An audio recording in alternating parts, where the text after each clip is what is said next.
Ах дүү хоёр сармагчин. Зохиогч Чэ Инсон, зураач Пэ Хянжу, Солонгос хэлнээс хөрвүүлсэн Баяр чулууны наран чимэг.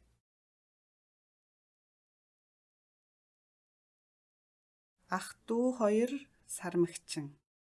Зохиогч Чэ Инсон, зураач Пэ Хянжу, Солонгос хэлнээс хөрвүүлсэн Баяр чулууны наран чимэг. Эд бол ах дүү сун ий болон үн ий. Ахыг нь сун ий, дүүг нь үн ий гэдэг. Үний ах нь дүү сүнийдээ үнэхээр их хайртай. Тиймээс үний ах нь юу л хийн, тэр бүгдийг нь дагаж хийн. Ах нь ном уншвал би ч гэсэн. Ах нь хувцас соливол би ч гэсэн. Ах нь ариун цэврийн өрөө явбал би ч гэсэн. Ах нь сега тогловол би ч гэсэн.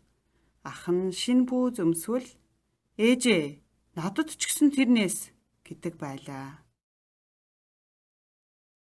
Үн ийгийн хамгийн сайн дуран хийдэг зүйл нь үдэнд суугаад гутлаа өмсөх юм. Тэрийг нь харсан сүний болохгүй шүү, битгий дагаад байл да. Тэгсэн ч гэсэн дагаад байвал нь яг наанаасаа хөдлөлгүй сууж бай. Намайг нэг ч алхам дагаж болохгүй. Намайг битгий дагаад бай гэж хэлсэн биз дээ. Гэртээ хайргээд байхад ямар ч арга хэрэглээд нэмэргүй. Үүний үүрэг л сүний юу хийн, тэр бүгдийг дагаж хийдэг байлаа. Тийм болохоор сүнийгийн найзууд түүнийг шоолдог байлаа. Дүүн сармагчин гэж. Өнөөдөр таеквондогийн дугуйлангийнхан далайн эрэг явна. Найзуудтайгаа л явмаар байх юм. Гэтэл үний би ч гэсэн гээд дагаад байдаг. Ээжээ, гуйж байна штэ. Ээж нь ч гэсэн яаж чадахгүй нэ. Үний айл түрүүн цүнхээ өрөөд гэрээс гарчихсан байх та. Яг ч аргагүй дүүгээ дагуулan автобусан суусан ч гэсэн сүний үний үнэхээр тэртээ санагдаж байлаа. Яаж энэс салах уу гэсэн бодлол толгойд нэргэлдэж байсан тул ээжийнхээ гараа даллаж байгааг ч харж чадсангүй. Нэг их удалгүй автобус ч хөдлөлөө. Ваа, энэ бол далай. Цэнгэр тэнгэр энэ дор далайч гэсэн зөөлөн давлага алж байлаа. Нарийн ширхэгтэй элсэн ирэг дээр салхич гэсэн сэрүүнээр үлээн. Автобус зогсмогц сүн игийн найзууд далайн ирэг рүү хаар хурдаараа гүлдлээ. Далай минь хүлээгээрээ. Бид очиж явна. Усны хувцас солин өмссөн хүүхдүүд далайн ус руу өсрөн орцгойж байлаа. Би ч гэсэн гээд үний яаран гүөх гэтэл сүний чангаар хашгирн түүнийг зогсоолоо. Хаашаа ч хөдөлгүй яг эндээ зогсож бай. Намайг нэг алхамч дагаж болохгүй гэдгийг ойлгосон биз? Үний түүнээс асуув. Яагаад? Явж байгаа төөрчүүл яах юм? Хэрвээ төөрчих юм бол гэртээ харж чадахгүй л гэсэн үг. Ингэж хэлээд сүний эргэж хараад амнда бортонлаа. Намайг хөдөлгөө наана зогсож бай гэсэн ч үний алхамаар намайг дагаад ирэх байлгүй. Ёстой сармагчин дүү шүү. Далайн ирэг дээр хүүхдүүд аажмаар нэмэгцээр л усан цэлэх гэж ус өсчүүлэх хүүхэд, бөмбөгөөр тоглож буй хүүхдүүд, элсээр биеэ хучиж буй хүүхдүүд бүгд хөгжилтэй наргагүй тоглоцоож байлаа. Сүн игийн найзууд далайн гүйхэн хэсэг давлгаанд хөвч тоглов. Тэрний дараа элсээр хэрэм босгож тоглолоо. Хэсэг ухаангүй тоглосны дараа нэг найз нь сүнийгээс асуулаа. Дүү чинь хаана байна? Хаана ихтэй байгаад байлгүй яавал гэж.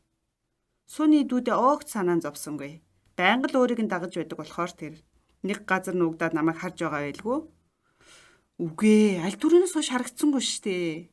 Найзууд нь эргэн торноо эргүүлэн ториулан харангаа хэллээ. Тэр ч тийм шүү.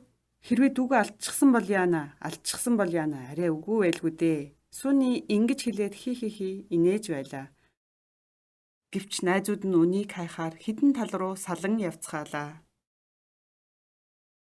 Сүний ч гэсэн босов.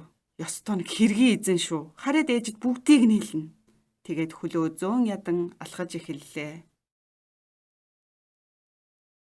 Сүний элсэн эрэг дээр очоод биш вэ штэ. Далайн эрэг рүү очоод энэ ч гэсэн биш байна. Ус руу дахиад ороод үзье. Уучлаарай. Үүний хаанч байсангүй. Бүгд л биш байлаа. Сүний далай руу хараад гөлөрч орхив. Бүгд танихгүй хүмүүс энэ дэлхий дээр ганцаараа үлдсэн мэт санагдаж байлаа. Найзууд нь ч үний ч харагдахгүй байв. Түрүүхэн л тоглож байсан тэр бүх баяр хөөр нь алга болжээ. Үнийг хурдан олоод гэртээ харимаар байв. Яг тэр үед түүнээс нээх холгүй "Хүүхэд усан дунчглаа" хэмээн хашгирах дуу гарлаа. Зүрх нь хүчтэй цохилсоор ухаан мэдрэлгүй гүйж очив. Аль хэдийн хүмүүс зөндөө цугулчихсан байлаа. "За тавиад өгөөч. Наад хүүхэд чинь миний дүү байгаа юм." Сүний уйлангаа томчуудыг түлхэж байлаа. "За тавь. Жаахан за тавиач. Миний ах байх чинь билүү?" гэсээр хэн нэгэн дотгошоод орч байлаа.